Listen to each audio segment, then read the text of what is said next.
الحمدللہ رب العالمین والصلاة والسلام علی خاتم النبیین اما بعد اعوذ باللہ من الشیطان الرجیم بسم اللہ الرحمن الرحیم الصلاة والسلام علیک یا رسول اللہ وعلی آلک واصحابک یا حبیب اللہ الصلاة والسلام علیک یا نبی اللہ وعلی آلک واصحابک یا نور اللہ دعائے عطار یا رب المصطفیٰ۔ جو کوئی 17 صفحات کا رسالہ گناہوں کے 5 دنیاوی نقصانات پڑھ یا سن لے اسے ہمیشہ اچھے کام کرنے اور برے کاموں سے بچنے کی توفیق عطا فرما، اور قیامت کے روز سب سے آخری نبی صلی اللہ علیہ وسلم کی شفاعت نصیب فرما، آمین بجاہ خاتم النبیین صلی اللہ علیہ وسلم۔ حضرت ابو المواہب شاذلی رحمت اللہ علیہ فرما، جناب رسالت مآب صلی اللہ علیہ وآلہ وسلم مجھے خواب میں اپنے دیدار فیض آثار سے مشرف اور فرمایا، تم بروز قیامت میرے 1,00,000 امتیوں کی شفاعت کرو گے۔ میں نے عرض کی، اے میرے آقا صلی اللہ علیہ وسلم، مجھ پر اس قدر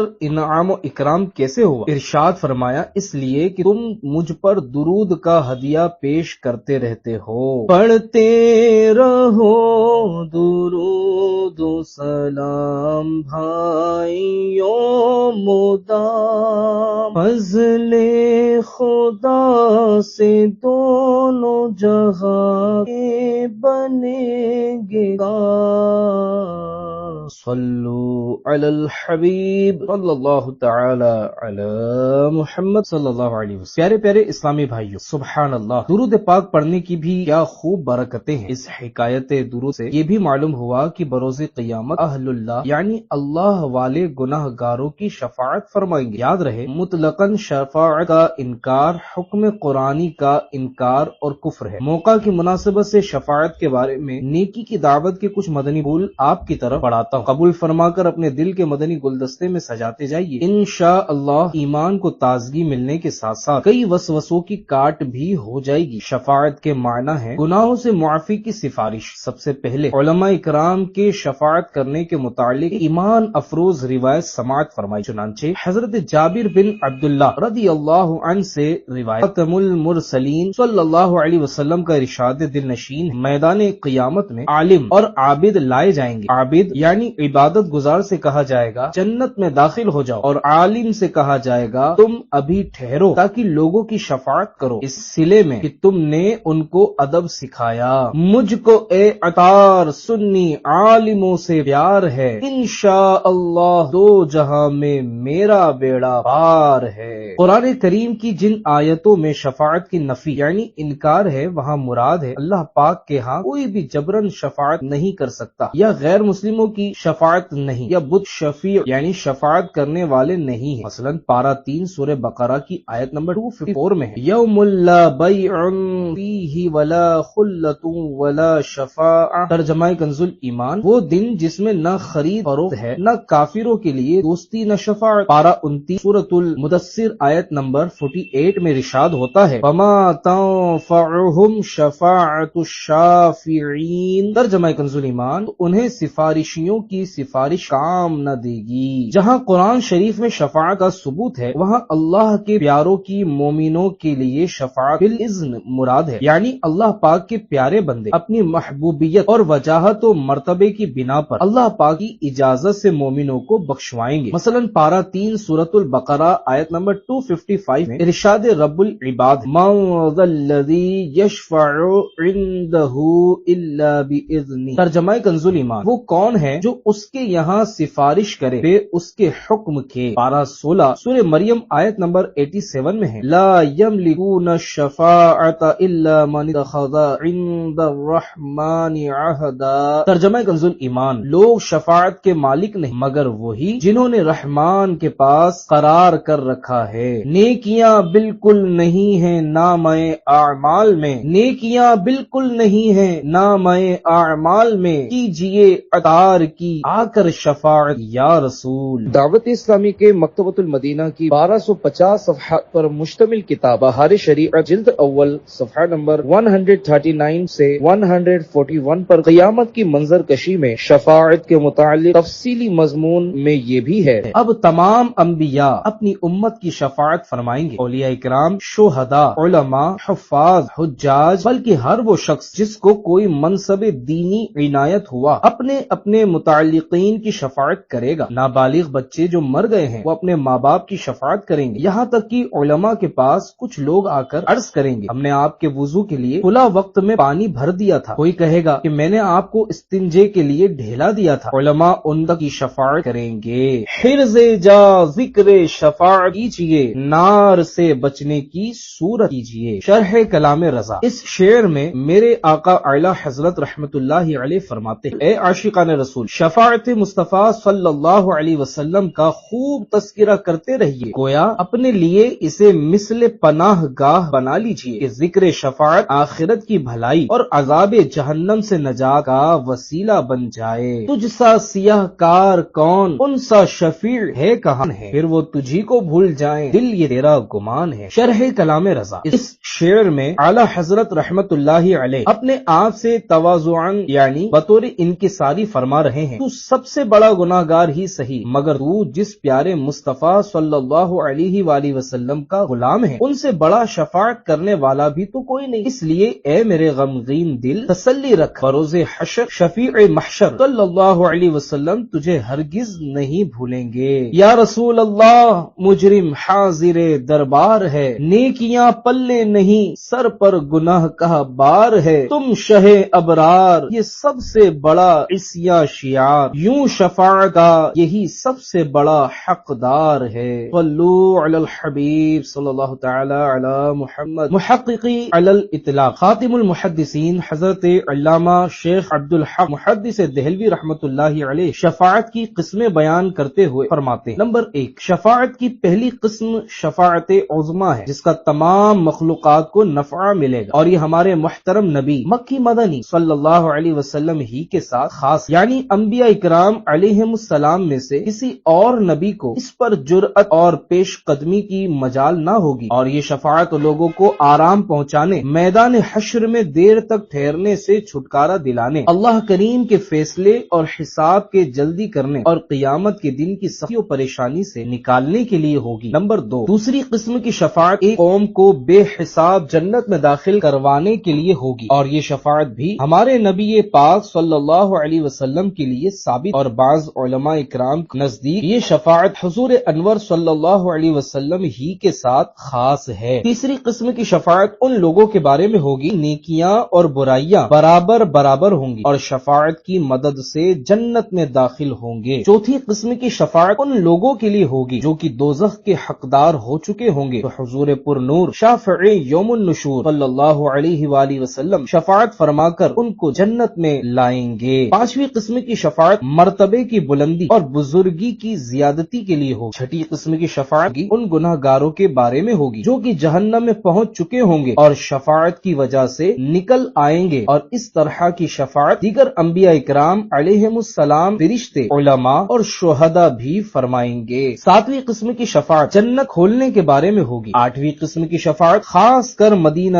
منورہ والوں اور مدینے کے تاجور سلطان بہروبر صلی اللہ علیہ وآلہ وسلم کے روضہ انور کی زیارت کرنے والوں کے لیے خصوصی طریقے پر ہوگی۔ حشر میں ہم بھی سیر دیکھیں گے، حشر میں ہم بھی سیر دیکھیں گے، منکر آج ان سے التجا نہ کریں۔ شرح کلام رضا، میرے آقا اعلی حضرت رحمت اللہ علیہ اس شعر میں فرماتے ہیں جو لوگ آج دنیا میں اللہ پاک کے پیاروں کو بے اختیار سمجھتے ہیں، بروز محشر ہم بھی ان کا خوب تماشا دیکھیں گے، کس طرح بے بسی اور بے چینی کے ساتھ انبیاء اکرام کے پاک درباروں میں شفاعت کی بھیک لینے کے لیے دھکے کھا رہے ہوں گے، مگر ناکامی کا منہ دیکھیں گے۔ جبھی تو کہا جا رہا آج لے ان کی پناہ، آج مدد مانگ ان سے، پھر نہ مانیں گے قیامت میں اگر مان گیا۔ شرح کلام رضا، یعنی آج اختیارات مصطفیٰ صلی اللہ علیہ وسلم کا اعتراف کر لے اور ان کے دامن کرم کی پناہ میں آ جا اور ان سے مدد مانگ۔ اگر تو نے یہ ذہن بنا لیا کہ سرکار مدینہ صلی اللہ علیہ وسلم اللہ پاک کی عطا سے بھی مدد نہیں کر سکتے، تو یاد رکھ کل بروز قیامت جب اللہ پاک کے پیارے نبی صلی اللہ علیہ وسلم کی شان محبوبی ظاہر ہوگی اور تو اختیارات تسلیم کر لے گا اور شفاعت کی صورت میں مدد کی بھیک لینے دوڑے گا، تو اس وقت سرکار نامدار صلی اللہ علیہ وسلم نہیں مانیں گے۔ دنیا دار العمل یعنی عمل کی جگہ تھی، اگر وہی مان لیتا تو کام ہو جاتا، اب ماننا کام نہ دے گا، کیونکہ آخرت دار العمل نہیں دار الجزا، یعنی دنیا میں جو عمل کیا اس کا بدلہ ملنے کی جگہ ہے۔ شفاعت کی امید پر گناہ کرنے والا ایسا ہی ہے جیسے اچھا ڈاکٹر مل جانے کی امید پر کوئی زہر کھا لے یا ہڈیوں کے ماہر ڈاکٹر کے ملنے کی امید پر گاڑی کے نیچے خود کو گرا کر سارے بدن کی ہڈیاں توڑوا لے، اور یقیناً کوئی بھی ایسا نہیں کر سکتا۔ لہٰذا ہر دم گناہوں سے بچتے رہنا ضروری ہے۔ شفاعت کی امید پر اللہ پاک اور اس کے رسول صلی اللہ علیہ وسلم کی نافرمانیاں کر کے خود کو جہنم کے عذاب کے لیے پیش کرتے رہنا نہایت خطرناک ہے۔ اللہ پاک کی خفیہ تدبیر سے ہر وقت ڈرتے رہنا چاہیے۔ اگر گناہوں کی نحوست سے ایمان ہی برباد ہو گیا تو شفاعت کیسی؟ خدا کی قسم، ہمیشہ ہمیشہ کے لیے دوزخ کی بھڑکتی آگ اور گناہگو عذابوں کا سامنا ہوگا، والعیاذ باللہ، اللہ پاک کی پناہ۔ ہاں، بچنے کی لاکھ کوشش کے باوجود نہ چاہتے ہوئے بھی بسا اوقات جو آدمی گناہوں میں پھنس جاتا ہے اسے چاہیے کہ توبہ استغفار بھی کرتا رہے اور شفیع روز محشر صلی اللہ علیہ وسلم سے شفاعت کی خیرات بھی مانگتا رہے۔ اے شافع امم شہ رجال خبر للہ خبر للہ خبر، مجرم کو بارگاہ عدالت میں لائے ہیں، مجرم کو بارگاہ عدالت میں لائے ہیں، لگتا ہے بے کسی میں تیری راہ لے خبر، اہل عمل کو ان کے عمل کام آئیں گے، اہل عمل کو ان کے عمل کام آئیں گے، میرا ہے کون تیرے سوا اہل خبر، میرا ہے کون تیرے سوا اہل خبر۔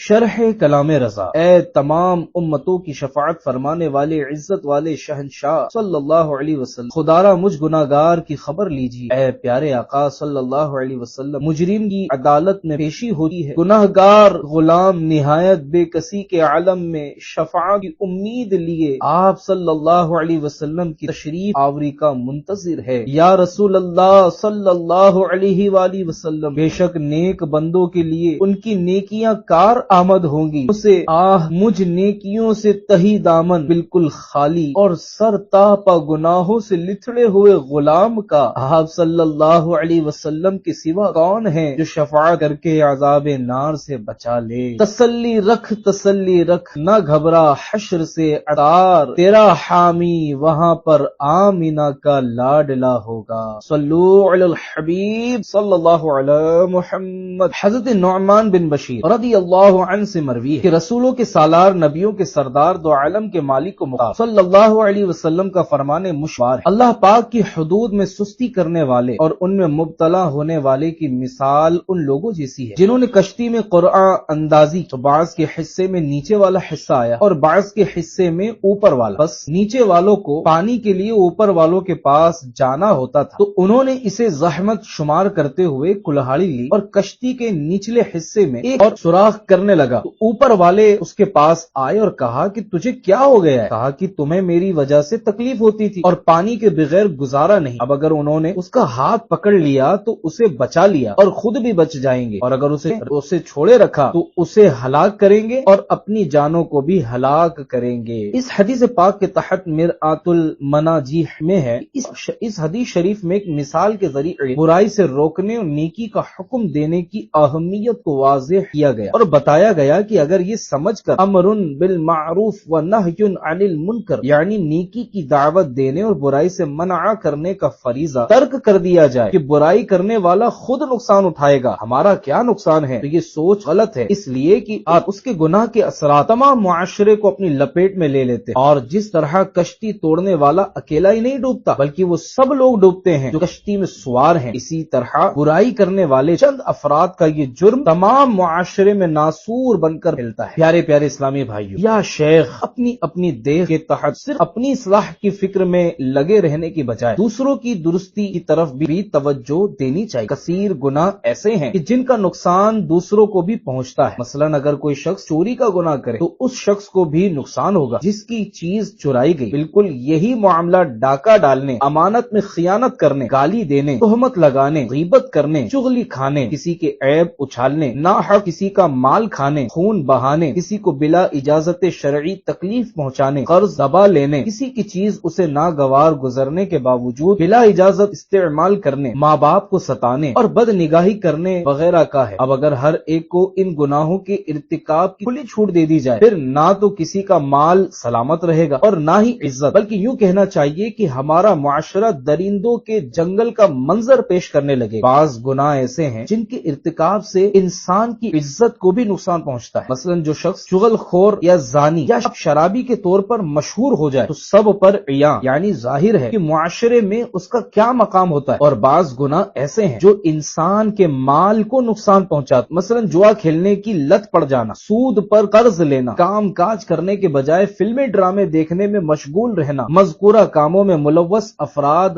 مالی طور پر جس طرح دن دگنی رات چوگنی الٹی ترقی کرتے ہیں یہ کسی صاحب عقل سے مخفی یعنی چھپا نہیں. ان تمام دنیاوی نقصانات کے ساتھ ساتھ ایسے شخص کو اخروی طور پر بھی نقصان کا سامنا ہے جو جہنم کے بھیانک اور ہولناک عذاب کی صورت میں پیش آ سکتا ہے والعیاذ باللہ. گناہوں کے دنیاوی نقصانات کے ضمن میں دعوت اسلامی کے مکتبۃ المدینہ کتاب نیکیوں کی جزائیں اور گناہوں کی سزائیں صفحہ 51 پر ہے. حضور نبی پاک صلی اللہ علیہ وسلم کا فرمان عبرت نشان ہے, اے لوگو 5 باتوں سے بچنے کے لیے 5 باتوں سے بچو. نمبر 1, جو قوم کم تولتی ہے اللہ پاک انہیں مہنگائی اور پھلوں کی کمی میں مبتلا کر دیتا ہے. نمبر 2, جو قوم بد عہدی یعنی وعدہ خلافی کرتی ہے اللہ پاک ان کے دشمنوں کو ان پر مسلط کر دیتا ہے. نمبر 3, جو قوم زکوٰۃ ادا نہیں کرتی اللہ پاک ان سے بارش کا پانی روک لیتا ہے اور اگر چوپائے نہ ہوتے تو ان کو پانی کا ایک قطرہ بھی نہ دیا جاتا. نمبر 4, جس قوم میں فحاشی اور بے حیائی پھیل جاتی اللہ پاک ان کو طاعون کے مرض میں مبتلا کر دیتا ہے. اور نمبر 5, جو قوم قرآن پاک کے بغیر فیصلہ کرتی ہے اللہ پاک ان کو زیادتی یعنی غلط فیصلے کا مزہ چکھاتا ہے اور انہیں ایک دوسرے کے ڈر میں مبتلا کر دیتا ہے. افسوس 100 کروڑ افسوس, آج کل مسلمانوں میں نیکیوں کا ذہن بہت کم ہو گیا ہے. بس ہر طرف گناہوں کا دور دورہ ہے, نیکی کی دعوت کی طرف بھی کوئی خاص رغبت نہیں رہی. آئیے ایک عبرت ناک روایت سنیے اور اپنے آپ کو عذاب الہی سے ڈرائیے. چنانچہ سرکار مدینہ سرور قلب و سینہ صلی اللہ علیہ وآلہ وسلم کا فرمان باقرینہ, قسم ہے اس کی جس کے ہاتھ میں میری جان ہے, یا تو تم اچھی بات کا حکم کرو گے اور بری بات سے منع کرو گے یا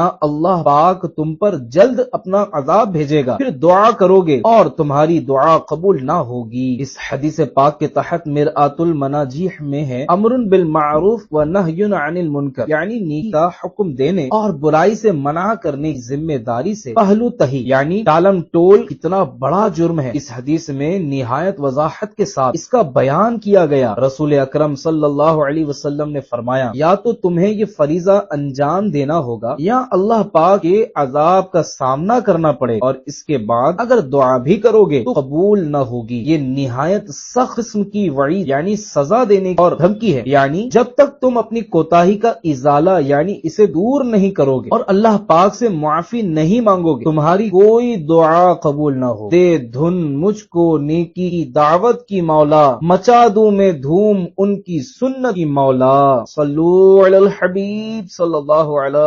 محمد۔ پیارے پیارے اسلامی بھائیوں، نیک بننے اور گناہوں سے بچنے اور ایمان کی حفاظت کے لیے فی زمانہ دعوت اسلامی کا دینی ماحول کسی نعمت غیر مترقبہ یعنی وہ دولت جس کے حصول کا گمان نہ ہو سے کم نہیں۔ آج کے گناہوں بھرے ماحول میں پلنے والے بڑے بڑے مجرم دینی ماحول میں آ کر الحمدللہ سنتوں کے سانچے میں ڈھل گئے۔ آئیے اس ضمن میں ایک مدنی بہار سنتے ہیں۔ چنانچہ ایک اسلامی بھائی کے بیان کا خلاصہ پیش خدمت۔ عاشقان رسول کی دینی تحریک دعوت اسلامی کے دینی ماحول سے وابستہ ہونے سے قبل وہ گناہوں کی تاریکیوں میں گم تھا۔ غفلت کے اندھیروں نے انہیں دین سے عملاً اس قدر دور کر رکھا تھا کہ نماز روزے کی کچھ پرواہ نہ تھی۔ ایک روز جب حسب معمول میرے قاری صاحب گھر میں مجھے قرآن پاک پڑھانے کے لیے آئے تو اس وقت میں ٹی وی پر ڈرامہ دیکھنے میں مصروف تھا۔ میں نے کہا قاری صاحب آپ تشریف رکھیے، میں ڈرامہ دیکھ کر ابھی آ رہا ہوں، بس تھوڑا ہی رہ گیا ہے۔ قاری صاحب کا حوصلہ بھی کمال کا تھا۔ ڈانٹ ڈپٹ کے بجائے نہایت شفقت سے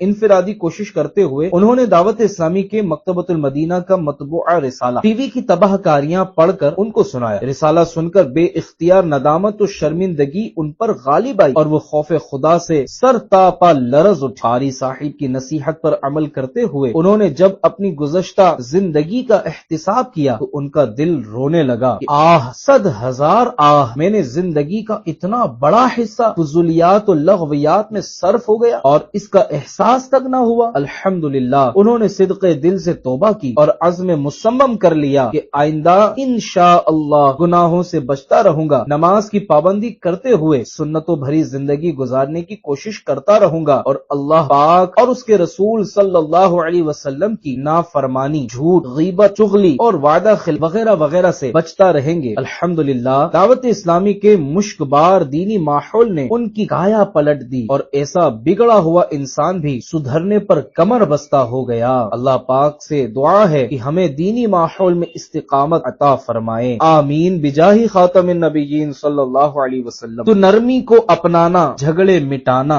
رہے گا صدا خوش نما مدنی ماحول، غصے جھڑکنے سے بچنا وگرنا یہ بدنام ہوگا تیرا مدنی ماحول۔ صلو علی الحبیب صلی اللہ علی محمد صلی اللہ علیہ وآلہ وسلم۔ پیارے پیارے اسلامی بھائیوں، اس مدنی بہار میں انفرادی کوشش اور دعوت اسلامی کے مکتبۃ المدینہ کا رسالہ ٹی وی کی تباہ کاریاں پڑھ کر سنانے کی برکت کا بیان ہے۔ ہم سبھی کو چاہیے کہ موقع با موقع انفرادی کوشش کے ذریعے نیکی کی دعوت کی ترغیب دیا کریں۔ یقیناً انفرادی کوشش کے ذریعے نیکی کی دعوت دینا ہمارے پیارے آقا صلی اللہ علیہ وسلم کی پیاری پیاری سنت ہے اور بے شمار احادیث مبارکہ اس پر دلیل ہے۔ بیان کردہ مدنی بہار میں ٹی وی کی تباہ کاریاں رسالے کا بھی ذکر موجود ہے کہ جب قاری صاحب نے اپنے شاگرد کو مذکورہ رسالہ پڑھ کر سنایا تو ان کو توبہ کی سعادت نصیب ہوئی، وہ نمازی بنے اور دعوت اسلامی کے دینی ماحول سے وابستہ ہوئے۔ جن جن اسلامی بھائیوں اور اسلامی بہنوں سے بن پڑے ایک مدنی بیگ خرید لیں اور اس میں حسب توفیق مکتبۃ المدینہ کے مطبوعہ رسائل، سنت و بھرے بیانات کی کیسٹیں وغیرہ رکھیں۔ بے شک سارا دن نہ صحیح، صرف حسب موقع وہ مدنی بیگ اپنے ساتھ ہو اور رسائل وغیرہ دوسروں کو تحفتاً پیش کیے جائیں۔ موقع کی مناسبت سے یہ بھی ہو سکتا ہے کہ بعض کو صرف پڑھنے کے لیے دیں، جب وہ پڑھ کر لوٹا دیں تو دوسرا رسالہ پیش کریں۔ اسی طرح کیسٹوں اور بڑی کتابوں کی بھی ترکیب کی جا سکتی ہے۔ یوں کرنے سے آپ بے اندازہ ثواب کما سکتے ہیں، مگر یہ سب کچھ اپنی جیب خاص سے ہو، اس کے لیے چندہ نہ کیا جائے۔ نیز جشن ولادت کے موقع پر یا اپنے مرحوم عزیزوں کے ایصال ثواب کے لیے مختلف اوقات میں رسائل کی ترکیب بھی فرمائیے۔ درس و اجتماعات اور مدنی مشوروں میں اور ایصال ثواب کی مجالس میں مکتبۃ المدینہ کے مدنی رسائل وغیرہ تقسیم فرما کر